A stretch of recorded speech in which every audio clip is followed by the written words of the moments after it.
नमस्कार दोस्तों, मैं पवन कुमार अपना हरियाणा धमाल यूट्यूब चैनल से।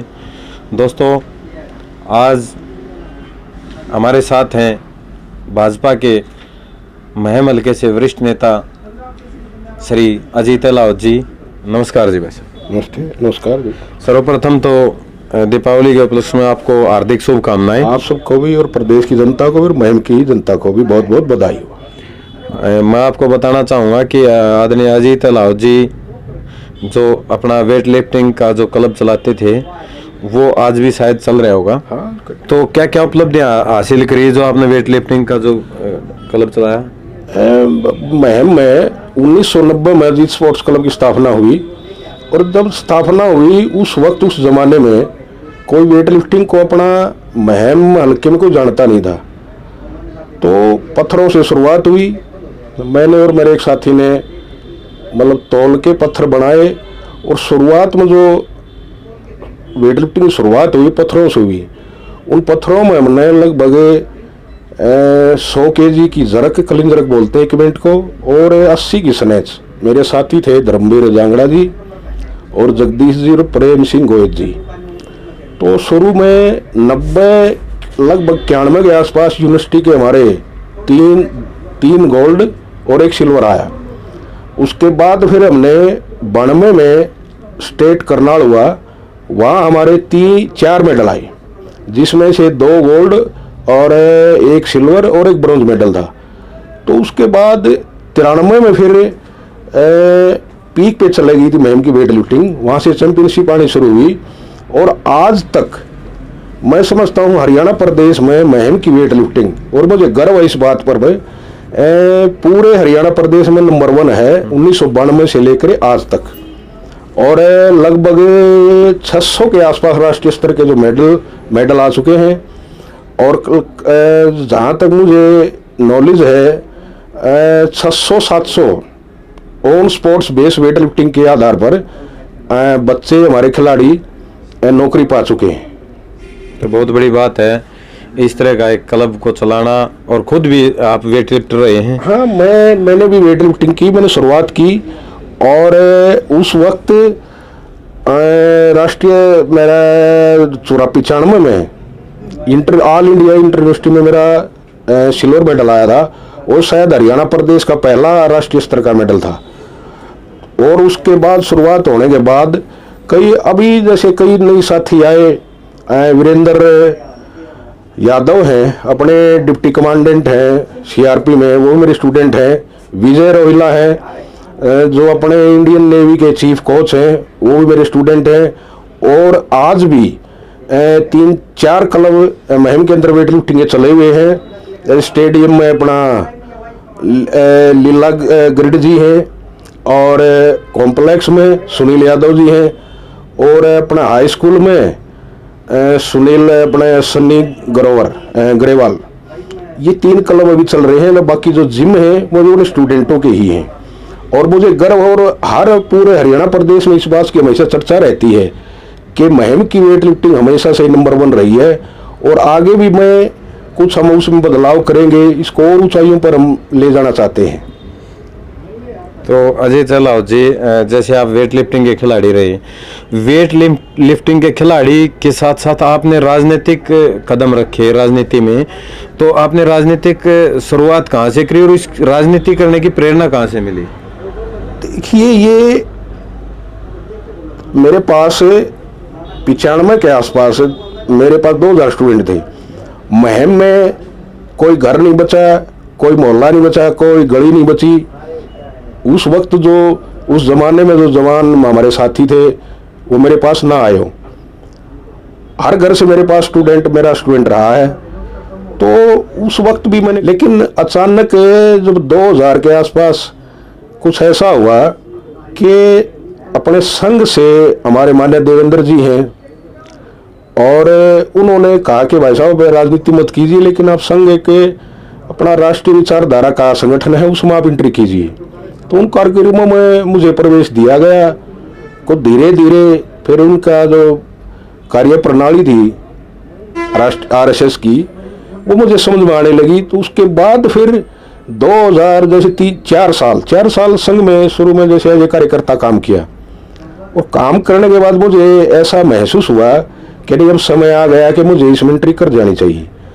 तो 2004 में माननीय कैप्टन अभिमन्यु जी ने जब चुनाव लड़ा लोकसभा का रोहतक से, तो उन्होंने एक बयान दिया था कि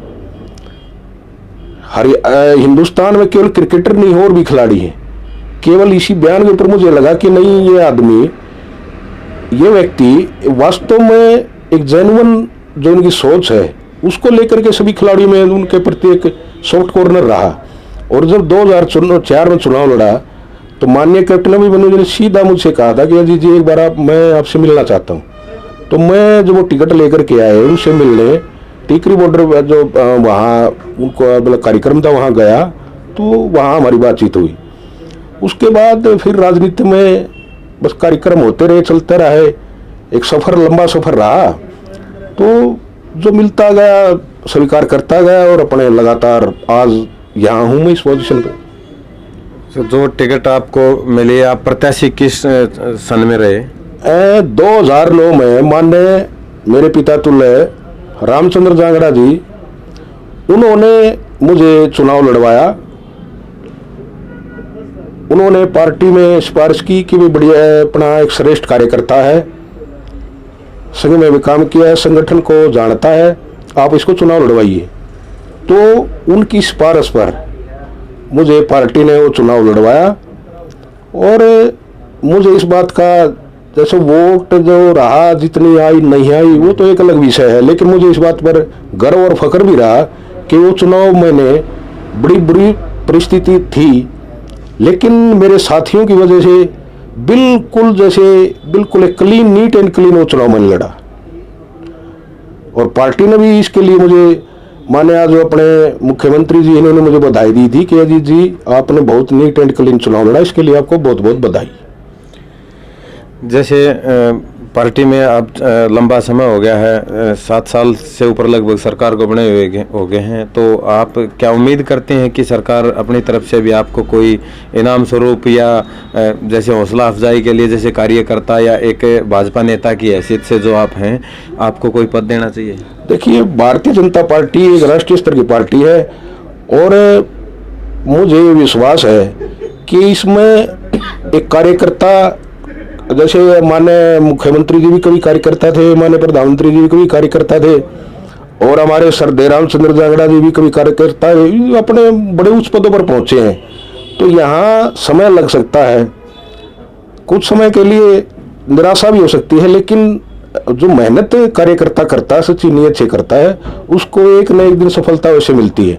और मुझे तो 2009 में चुनाव भी लड़वाया, उसके बाद भी काफ़ी राजनीति में चलता रहता है, उठापटक हुई, लेकिन आज भी मुझे विश्वास है कि पार्टी कहीं ना कहीं मुझे सेवा का मौका अवश्य देगी। जैसे अजीत अलाउद्दीन जी, मैंने देखा है आपको 24वीं खेल रत्न अवार्ड दिया गया है, तो 24वीं खेल रत्न अवार्ड आपको किस विद्या में दिया गया, और जब आपको 24वीं खेल रत्न अवार्ड मिला तो कैसा रहा? देखिए, 24वीं खेल रत्न अवार्ड लगातार काम करने की वजह से, और जो पंचायत ने मुझे सम्मानित किया वो 1995, 96, 97, 98 में भी प्रस्ताव आते रहे, लेकिन मुझे ऐसा लगा कि नहीं, अभी मतलब उस टाइम युवा था मैं लगा नहीं कि मैं अभी इस लायक हूँ। तो नहीं, पंचायत ने फिर कहा कि नहीं, अब आपको तो मतलब मान जाना चाहिए, यह अवार्ड ले लेना चाहिए, आपने लगातार पूरा जीवन लगा है, क्योंकि 18 साल की उम्र में आपने ये काम किया और आप लगभग मतलब 50 साल के हो चुके हैं। और एक व्यक्ति 30 साल नौकरी लगता है तो 30 साल में वो 60 साल का होकर के वो रिटायर भी हो जाता है। तो एक मतलब पूरी लाइफ तो आपने जीवन खिलाड़ियों को दे दी है, महमल को दी है, तो आपको ये अवार्ड स्वीकार कर लेना चाहिए। और अपने महम 24वीं पंचायत ने एक विशेष कार्यक्रम करके, बड़ा कार्यक्रम रहा था वो, और मैं धन्यवाद दूंगा महम 24वीं की पंचायत को। और उसमें माननीय अपने प्रधान जी तुलसी ग्रेवाल जी, तो उन्होंने दिया, तो लगा कि भाई हाँ कुछ किया, मान सम्मान। देखो, बहुत बड़ा एक अंदर से जो खुशी होती है उसको आदमी शब्दों में बयान नहीं कर सकता। तो आज आप इस भाजपा के जो वरिष्ठ नेताओं में आपकी गिनती है महम हल्के में, तो आज के दौर में जो युवा किस तरफ जा रहे हैं, उनके लिए अपनी तरफ से कोई खास संदेश छोड़ना चाहेंगे ताकि उनको सफलता की तरफ मुकाम हासिल हो? देखिए 1990 से लेकर के और आज तक भी महम एक वेट लिफ्टिंग हब के रूप में जाना जाता है, लेकिन ये पता नहीं क्या वातावरण रहा 2014 के बाद महम समेत पूरा हरियाणा प्रदेश में एक नशे की जो लहर चली हुई है। बड़ा दुख होता है आज कि महम में जहाँ हमारे हर गली में खिलाड़ी को देखते थे, आज वहाँ हर गली में युवा नशा करते हैं और उनके मैं ही नहीं बल्कि हर माता पिता हर भाई परेशान और चिंतित है। और ये एक सामाजिक समस्या है, इसको रोकना बहुत ज़रूरी है। अब चाहे इसको सामाजिक इसमें सरकार का कोई लेना देना नहीं है, ये जो हमारे समाज का जो नैतिक पतन हुआ है ये उसका परिणाम है। तो आज क्या कहना चाहेंगे उन युवाओं को, उनका भविष्य? मैं उन युवाओं को यही कहना चाहता हूँ कि नशे का कोई भविष्य नहीं है, इसका अंत सिर्फ बर्बादी और बर्बादी है। आपके माता पिता जो आपसे, आपका भाई जो आपसे आशा करते हैं, आप उनको कभी पूरा नहीं कर सकते और आपका जीवन अंधकार में है। आप नशे को छोड़िए और अपना खुशहाल जीवन बिताइए। जो अपने माता पिता आपसे जो आशा करते हैं उनको पूरा कीजिए। उस जीवन में जो आनंद है वो जीवन, वो नशे में वो आनंद नहीं है। तो हमने बातचीत करी, ये थे हमारे साथ भाजपा के वरिष्ठतम नेता महम हल्के से श्री अजय तलाव जी। आपने समय दिया, आपका बहुत बहुत धन्यवाद। नमस्कार जी, बहुत बहुत धन्यवाद, आपका बहुत धन्यवाद, आप सबका नमस्कार। थैंक यू, जय हिंद।